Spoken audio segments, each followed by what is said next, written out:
So in the last episode, we started with absolutely 0 players in the Bordeaux squad. We did make some signings, 21 in the first summer, including who is now 44 in Zheng Ji.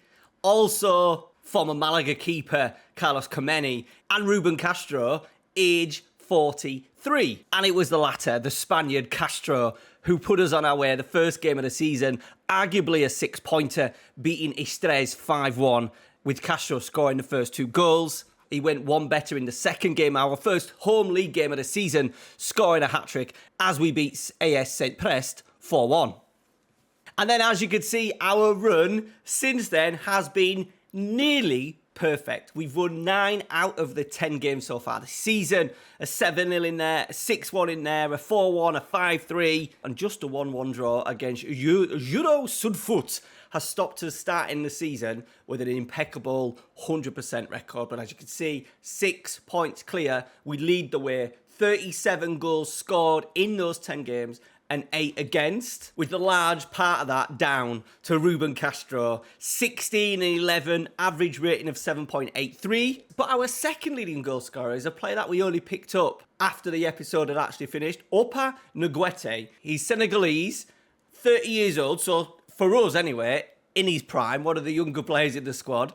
1,300 a week, so we have spent pretty much all our budget on him. However, he's responded with 7 goals and 6 assists, 5 man of the matches in his opening 9 games. And Nguete has already started scoring some absolute beauties. Like even this one from such a tight angle, absolutely clinical. And how about this on debut? There he is, edge of the area. Look at that. He also had this one in only his second game.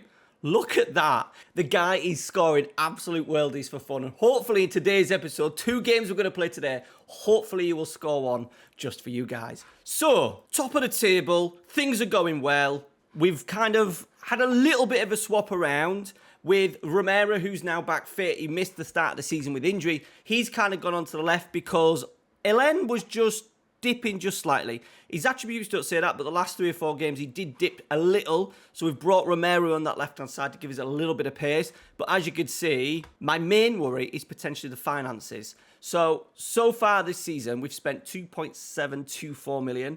And on the income, we've made some. However, if you look at the expenditure from last month, 640,000.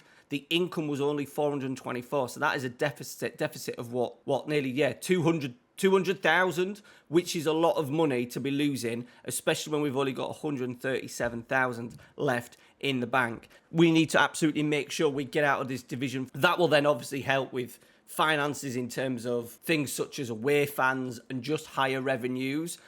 We need to get into Ligue 2 as quickly as possible. That is the absolute key. And I think the issue that we may have, we've got players, remember, on part-time contracts and non-contracts because we are semi-professional. We have got a couple leaving. So Paul Keita is leaving January. He's off to Numancia, got a proper deal. And also, maybe for the best, because I can't pronounce his surname, Elias Abushabaka is going to 3rd division in Portugal, getting a full-time contract, I think, or at least a part-time contract, rather than for us, he's just playing per game. So that is 2 players out. We probably have to bring some non-contracts in. I may try and do a couple of loans because we haven't done loans so far this season at all. And there you can see from the average ratings, even Dion McGee is coming in, making a few appearances and doing extremely well. Castro, Arozun's right up there. Abushbaka, Elias has done pretty well in these a few appearances. I think when they're coming on for the last 25 minutes and then contributing to a goal and assist when we're running riot,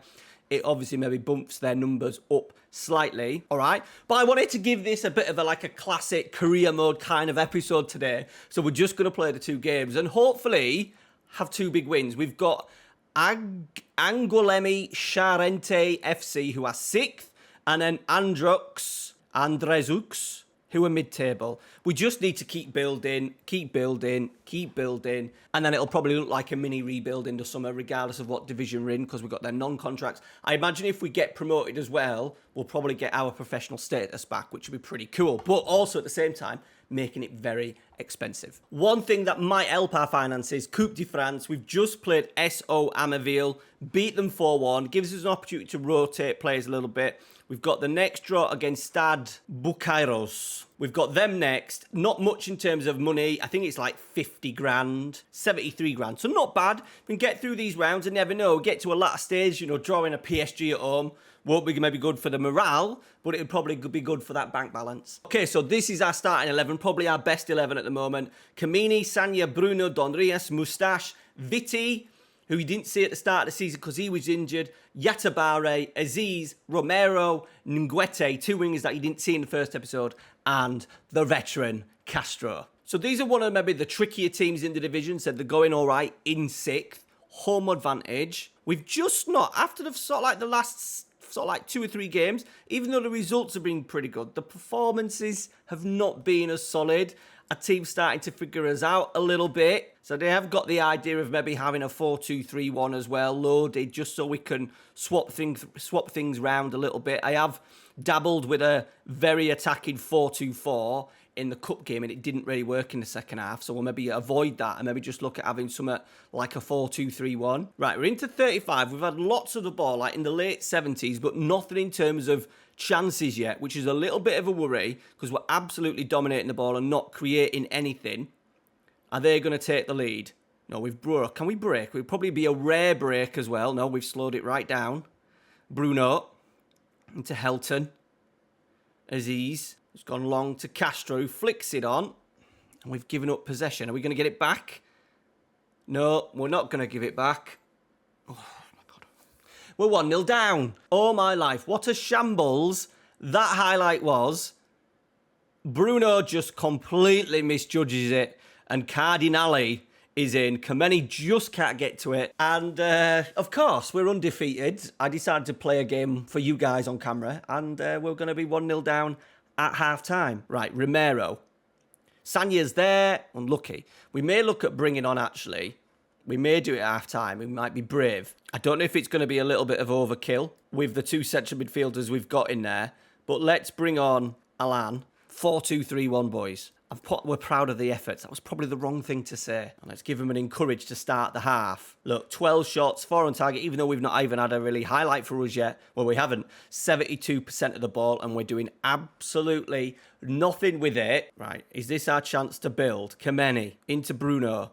So fault for the first. Aziz into Romero. Skin him. Cuts it back for Aziz. Moustache went on the underlap. Didn't use him. Aziz has lost out. And now there's a break on. They're flying bodies forward. Beltran. Good tackle by Helton. Lort's picked it up.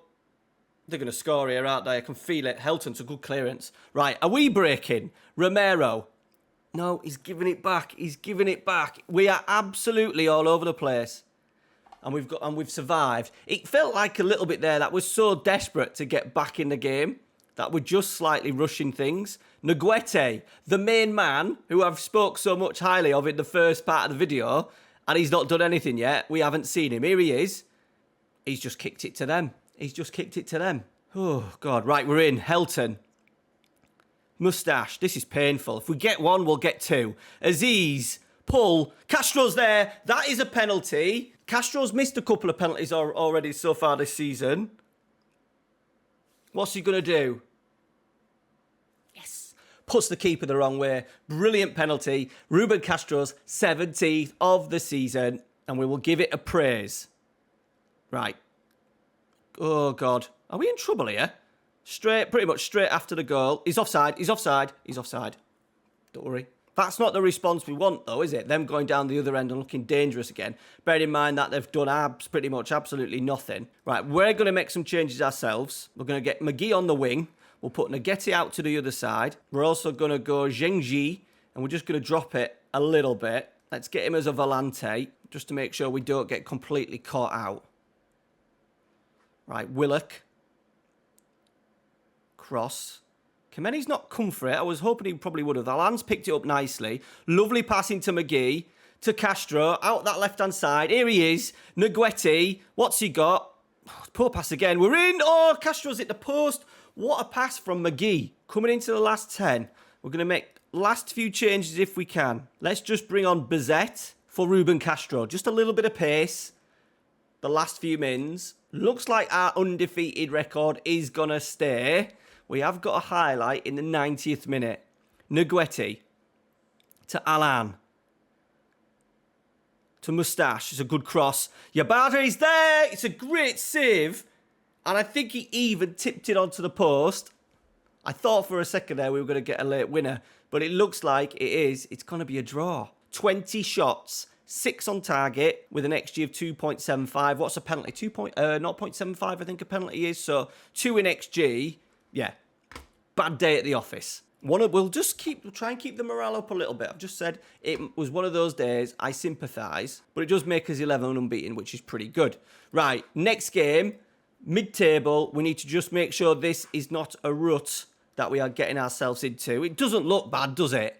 But we just got to be careful. 13,000 away. 13,000 as well there today. I think that's our biggest attendance. It is our biggest attendance of the season. And when that happens, guys, we get a nice little bit of healthy chunk. What was that, about 132,000? So we're looking at making a profit of about 60,000 per game, which is absolutely vital. Right, just before we get into it, unfortunately, we're losing Dion McGee. He's agreed to go to Sporting Cuevela. Look at the wages. Like, I offered him a part-time deal. Bearing in mind, he was on about 6.75 a game when he did play or get an appearance. We just couldn't compete with that. And we definitely can't compete with that because look what's happened.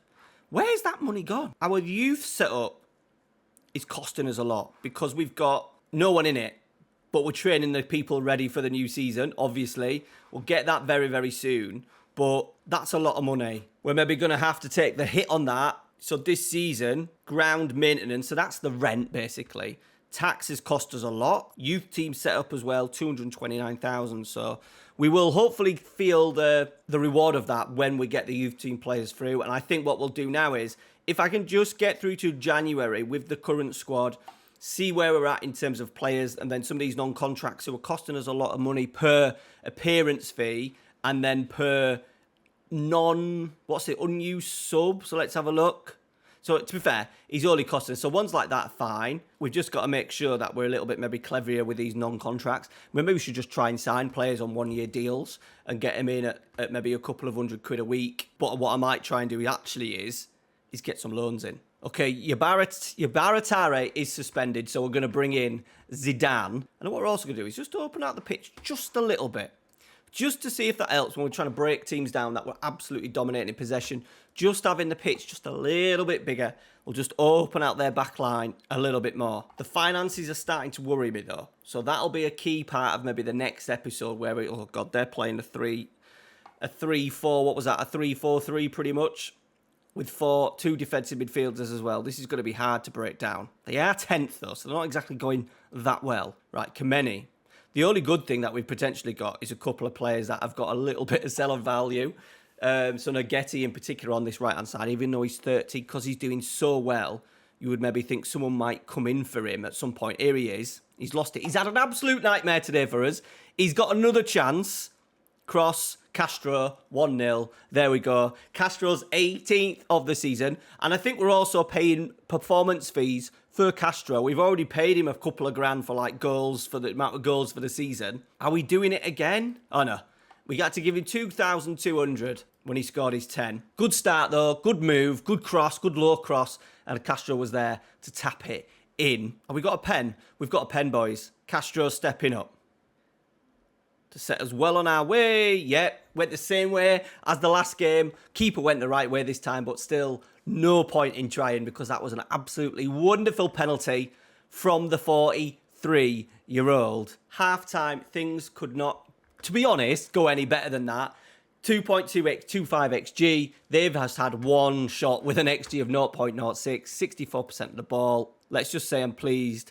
I'm wary about bringing on the substitutes as well now because that is potentially costing us money. Especially players like Elias, who has like a huge appearance fee. McGee has a huge appearance fee. In the short term, is it going to make that much of a difference when we're already 148,000 or whatever it is in debt? I suppose not. Good header. And they're back in it. What was that? Yeah, first header. First real attempt on the game for them, and they've scored. So let's go a little demand more. I thought we were coasting here, boys. Let's win that. Absolutely no one in there. Where the hell is my anchor man? And Novelle's got a chance down this left-hand side. Good block. Diaby. Dembele. They're having a go now all of a sudden. Over the bar. Okay. I'm just going to give us a little bit more legs in the midfield. Bring on, oh God, Keita. How much is that costing me? 450. Okay, that's not bad. We could deal with that, right? Let's give it a little encourage. Really quiet second half, boys, which is good since they've scored. We've kind of killed the game. I've not brought any players on it, so that has just lowered the costs a little bit. So, Ruben Castro, 2-1. He's managed to get his, 18th and 19th of the season. I am going to say a win's a win, but that wasn't great. So there we are, finishing the episode where we started. We've got a nice 8-point gap. 40 goals scored in those 12 games, 10 wins, 2 draws, still no defeats. Hopefully we're going to come back into maybe January, I think. Hopefully we'll still be undefeated. We'll be really getting close to potentially promotion. There's only, 30 league games in the season. We'll get well past the halfway stage. So then we'll have a really good indication of where we are going to be. Probably more worryingly financially as well. We need to stop bleeding money, and I'm not sure right now how the hell we're going to do it.